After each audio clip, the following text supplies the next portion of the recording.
Bismillahirrahmanirrahim. Assalamualaikum warahmatullahi wabarakatuh. Bismillahirrahmanirrahim. Subhanakallahumma rabbana la ilma lana illa ma 'allamtana innaka antal alimul hakim. Wa tub 'alaina innaka antat tawwabur rahim.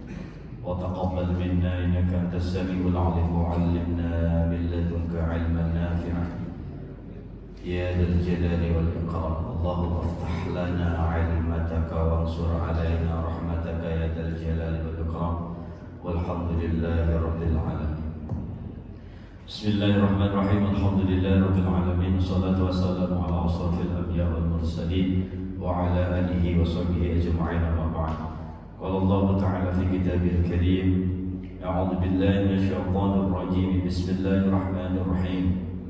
Ya ayyuhalladzina amanu dzkurullaha dzikran katsiran wasabbihuhu bukratan wa asila. Shadaqallahul 'azim wa shadaqa rasuluhul karim wa nahnu 'ala dzalika minasy syahidin syakirin walhamdulillahi rabbil alamin. Jamaah salat subuh Masjid Jami' Muhammad Tasyibur yang dimuliakan Allah Subhanahu wa taala.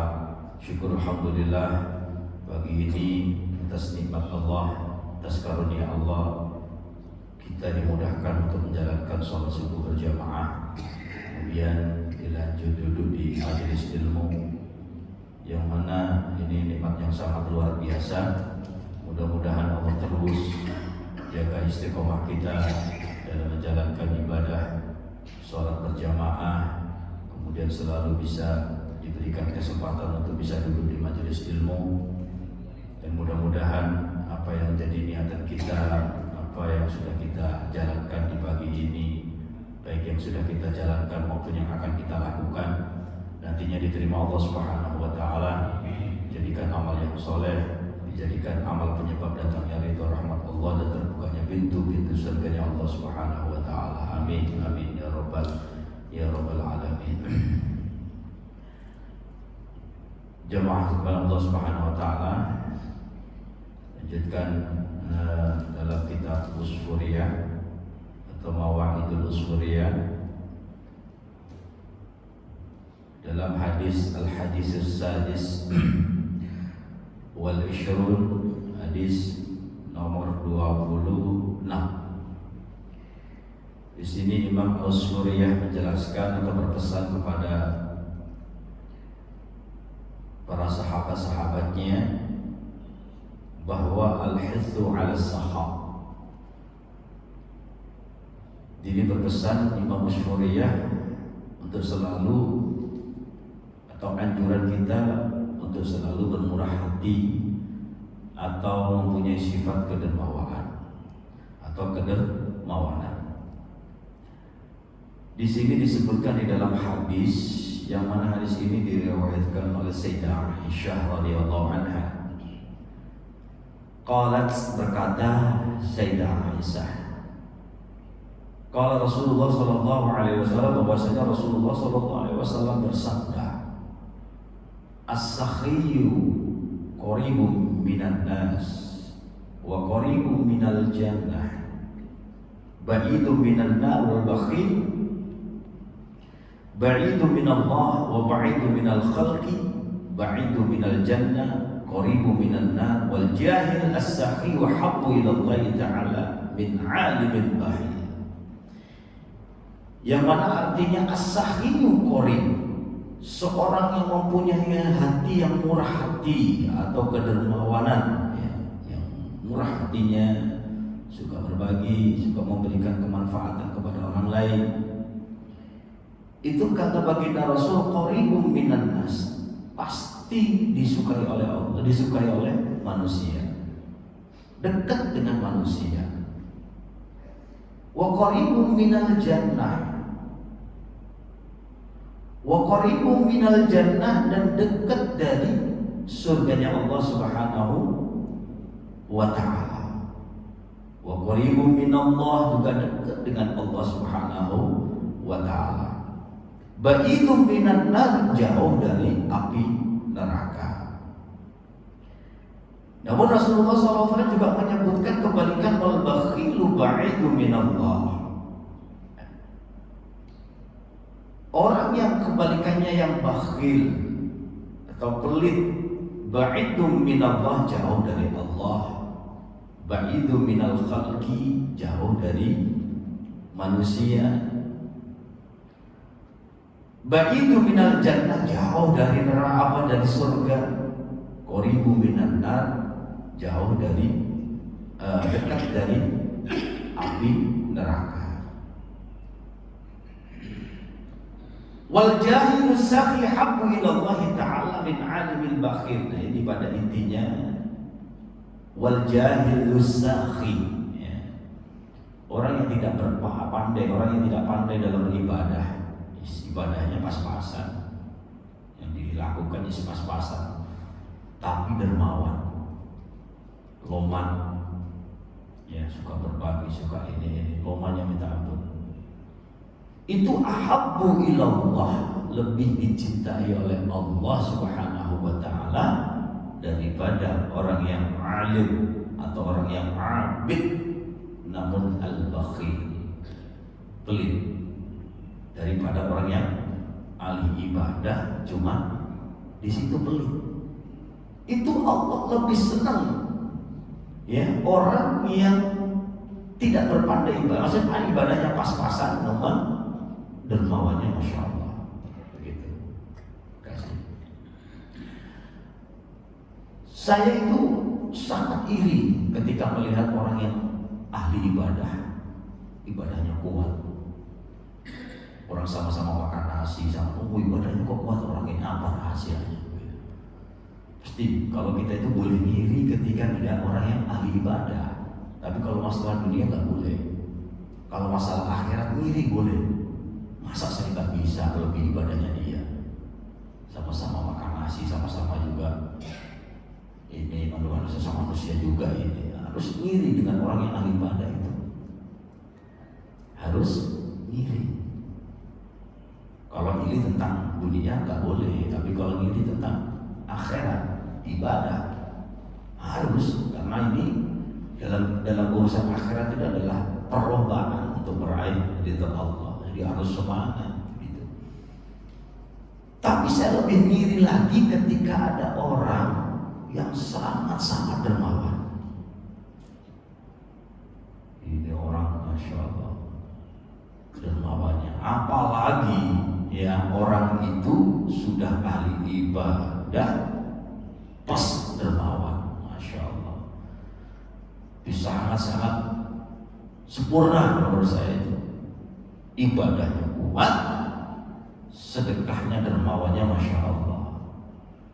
Nah, ini perlu dikoreksi, perlu dicari rahasianya apa begitu. Karena di sisi lain ibadahnya dapat, hubungan dengan Allahnya dapat, kedermawannya hubungan dengan manusia dapat. Jadi hablum minallah oke, hablum minannas juga oke. Dan itulah perintah Allah Subhanahu wa ta'ala, harus dua-duanya seimbang. Harus dua-duanya seimbang. Nah, di sini Imam Buskuriyah menjelaskan salah satu keutamaan orang yang dermawan itu diceritakan di dalam kitab Buskuriyah ini. Dulu ada yang salah satu sahabat yang bernama Abdullah bin Mubarak. Ini orang Baghdad. Orang Baghdad. Suatu saat beliau ini melakukan umroh, haji, umroh atau haji lah pokoknya. Setelah tawaf keliling-keliling, ya, sampai 7 kali capek, dia ketiduran di Hijr Ismail. Jangan bayangin ya, saat ini bisa tidur apa enggak. Kalau kita bayangin saat ini mungkin nggak bisa tidur setelah tawaf, bisa diinjek-injek kali bayang. Penuh terus. Kalau dulu kan masih sepi. Setelah tawaf, rebahan, tiduran di situ. Abdullah bin Mubarak. Nah, setelah isi ketiduran bermimpilah ketemu baginda Rasulullah SAW. Di dalam mimpi itu Rasulullah berpesan, "Ya Abdullah bin Mubarak, sampaikan salamku kepada salah seorang yang ada di Baghdad, daerah ini yang bernama Bahram, orang Majusi, bukan orang Islam, orang Majusi.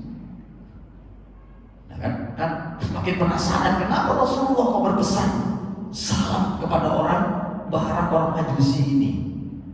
Bahkan Rasulullah menambah, katakan juga beliau kepada Bahram ini bahwa Allah ridho kepada dia. Allah ridho kepadanya. Semakin penasaran lagi. Ini bukan orang Muslim, bukan orang baik, misalnya udah termasuk orang Majusi, dia terkenal penyembah api ya. Akhirnya setelah umrah, setelah haji itu dicarilah yang namanya Bahram. Dan dicarilah yang namanya Bahram di daerah yang sudah disebutkan oleh baginda Rasulullah SAW. Ketemu orangnya udah tua, orang udah tua. Apakah kamu yang bernama Bahram? Betul, saya Bahram. Ada apa gitu? Kamu punya amalan apa? Gitu. Udah jelas kan amalan baik apa? Gak mungkin dia soal untuk dia penyembah api. Orang Muslim ya, orang non Muslim. Akhirnya apa kebaikanmu gitu? Ditanya. Belum diceritakan kalau mimpinya ketemu Rasulullah, belum diceritakan. Ditanya apa amalanmu, kebaikanmu? Saya nggak punya kebaikan gitu kata dia. Bahkan saya punya 8 seorang anak, 8 seorang anak, 4 laki-laki, 4 perempuan. Saya kawinkan silang.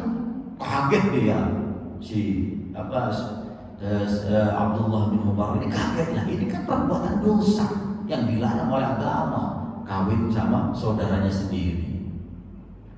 Kaget, ini kebaikan apa? Ini bukan kebaikan ini. Ini malah dicela sama Allah, selalu dimurkai sama Allah Subhanahu wa taala. Semakin penasaran, ada lagi nggak? Ada lagi, coba diingat-ingat gitu. Diingat-ingat ada lagi nggak kira-kira gitu. Karena diingat-ingat, iya, saya pernah melakukan ya karena saya punya istri lagi, punya anak satu lagi. Ya selain itu punya anak satu lagi yang cantik. Di antaranya ada yang cantik sampai saya susah mencarikan jodoh yang sepadan. Saking cantiknya, pokoknya saking cantiknya anaknya itu, dicarikan jodoh sama laki-laki yang sepadan itu susah. Gitu. Akhirnya naudzubillah dikawinin sendiri itu anaknya. Walah malah kaget Abdullah bin Umar Bakar ini, sahabat Bakar, kaget, ini malah dosa besar ini, bukan kebaikan ini. Kemudian coba diingat-ingat lagi. Akhirnya dia cerita, betul saya suatu malam ya, ketika saya ngobrol sama anak saya, ada seorang perempuan muslimah. Perempuan muslimah ini datang ke rumahku, ketok-ketok gitu. Dia minta lampu, minta penerangan. Dikasihlah lampu itu sama Bahram tadi. Kemudian dibawa ke rumah, sampai rumah dimatiin. Karena rumahnya dekat. Terlihat kok dimatiin, buat apa ini maksudnya? Sampai 3 kali minta penerangan, dimatiin lagi. Minta penerangan, dimatiin lagi. Akhirnya penasaran si Bahram ini, diikutin lah. Diikutin, ternyata setelah sampai rumahnya, dia punya anak yang lagi kelaparan. Setiap ibunya datang itu nanyain, apakah kau bawa makanan ibu? Akhirnya dimatiin lampu itu. Ternyata dia berkali-kali, sampai 3 kali ke Bahram itu mau meminta sebenarnya, mau minta tapi malu. Aku malu meminta selain kepada Allah Subhanahu wa taala. Apalagi itu musuh Allah, bukan orang muslim. Begitu. Akhirnya sifat kedermawanan seorang Bahram tadi, melihat anak-anaknya lagi kelaparan, nangis, bawainlah makanan ya, banyak, dia antar sendiri ke rumahnya. Nah, ketika cerita seperti itu, baru Abdullah bin Mubarak ini menyampaikan, oh inilah sebuah kebaikan. Ketahuilah wahai Bahram, bahwa kamu mendapat salam dari baginda Rasulullah SAW. Kaget dia. Dan engkau mendapat ridha Allah Subhanahu wa Ta'ala. Di saat itu, ya, atas hidayah Allah Subhanahu wa Ta'ala, di saat itu beliau Bahram ini mengucapkan 2 kalimat syahadat. Kemudian 2 kalimat syahadat selesai. Pas 2 kalimat syahadat selesai, langsung meninggal saat itu. Anehnya itu. Nah, dari cerita ini ada 3 pelajaran yang penting yang bisa kita ambil. Gitu. Yang pertama, sudah pasti kedermawaannya tadi. Dermawan itu bisa merubah keadaan manusia. Bahkan orang yang namanya sudah di neraka bisa berubah karena sedekah, karena kedermawaannya. Yang asalnya sudah tercatat di dalam nerakanya Allah Subhanahu wa Ta'ala, ini bisa berubah karena sedekah, bisa pindah namanya di dalam surganya Allah Subhanahu wa Ta'ala. Itu keutamaan orang yang dermawan. Kemudian pelajaran yang kedua yang bisa kita ambil dalam kehidupan manusia ini, jangan keburu kita menilai orang, walaupun itu ahli maksiat, bahkan seorang non muslim, bahkan penyembah selain Allah. Jangan berburu prasangka dulu, karena Allah itu bisa membolak-balikan hati manusia. Ya, seorang Bahram yang mana kelakuannya, waduh, masya Allah, ya, maksiat terus, bahkan nggak pernah ada kebaikannya.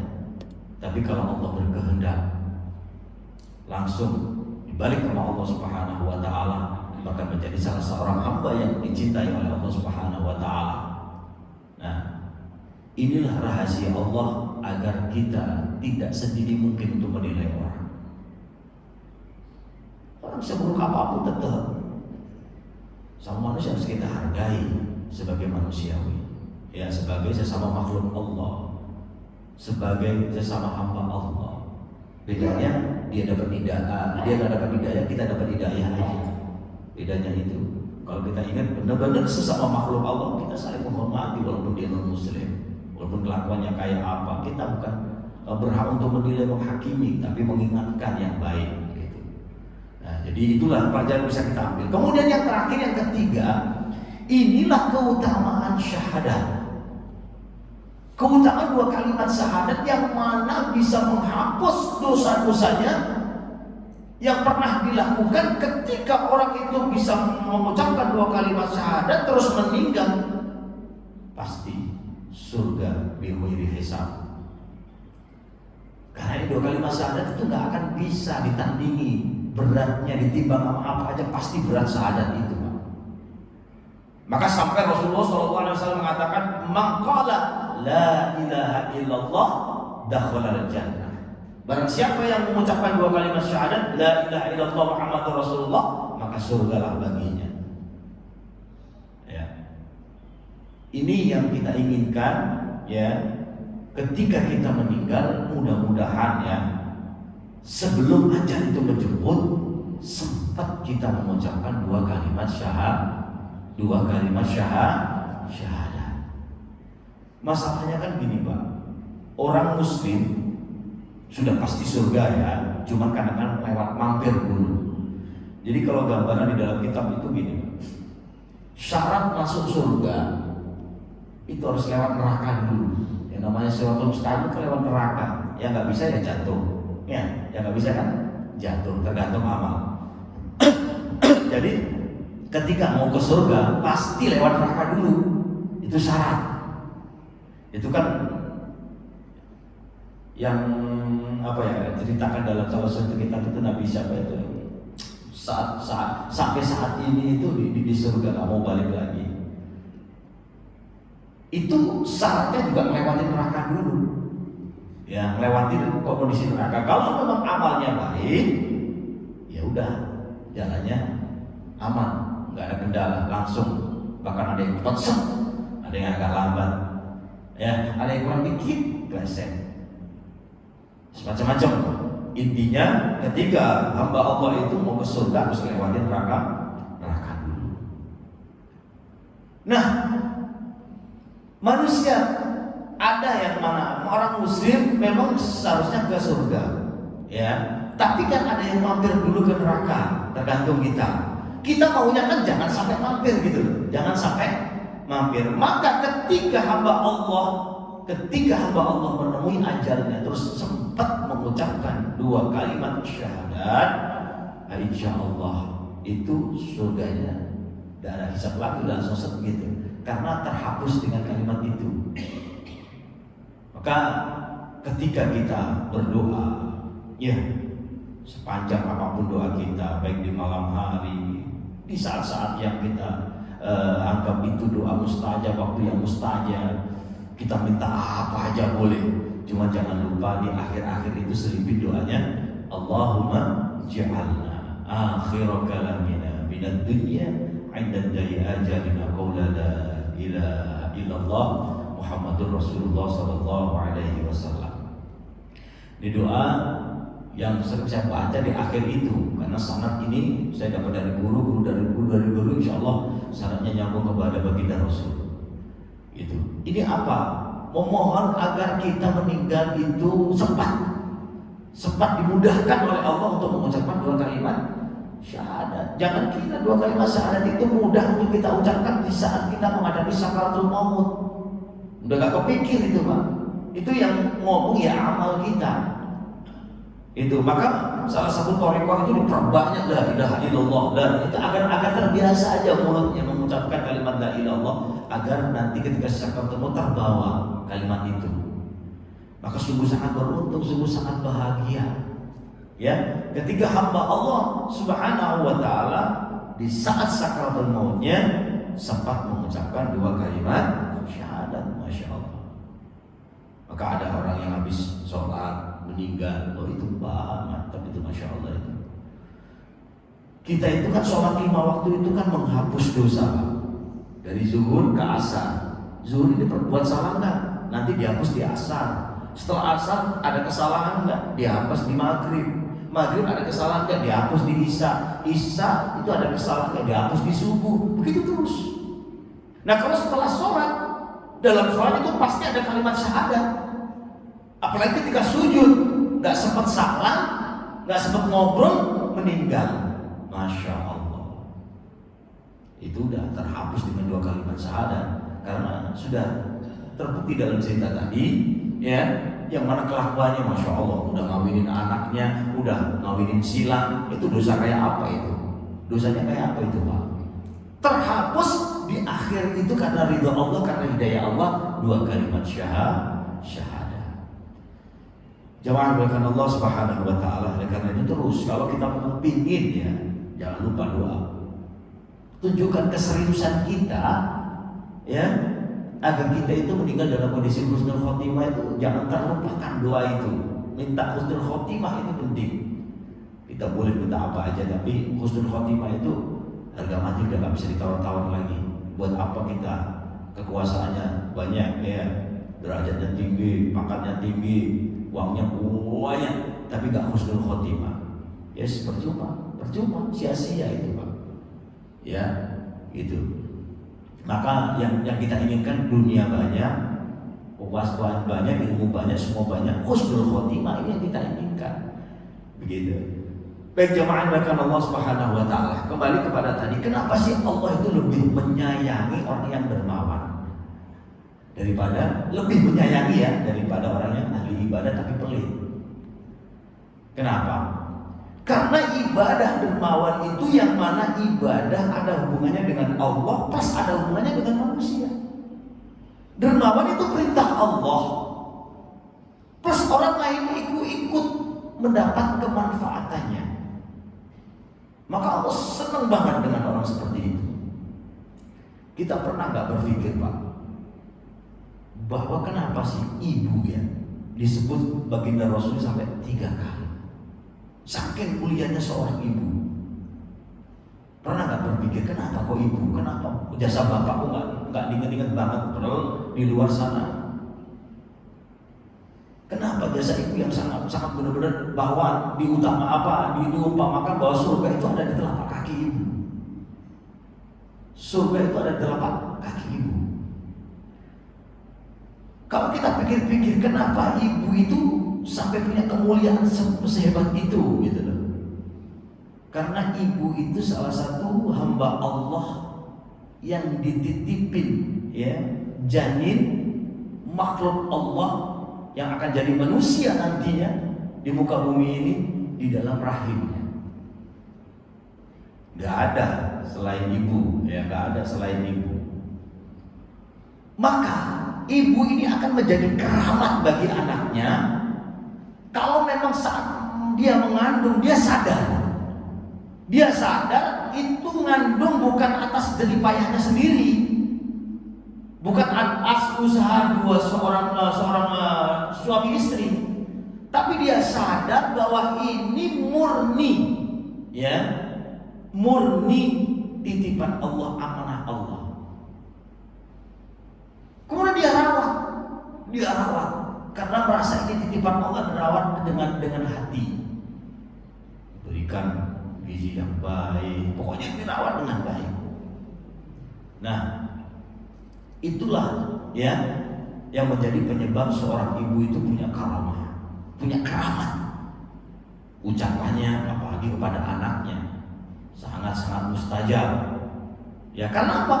Dia berlangsung memiliki jasa atas kelangsungan hidup seorang janin tadi, yang mana itu adalah makhluk Allah.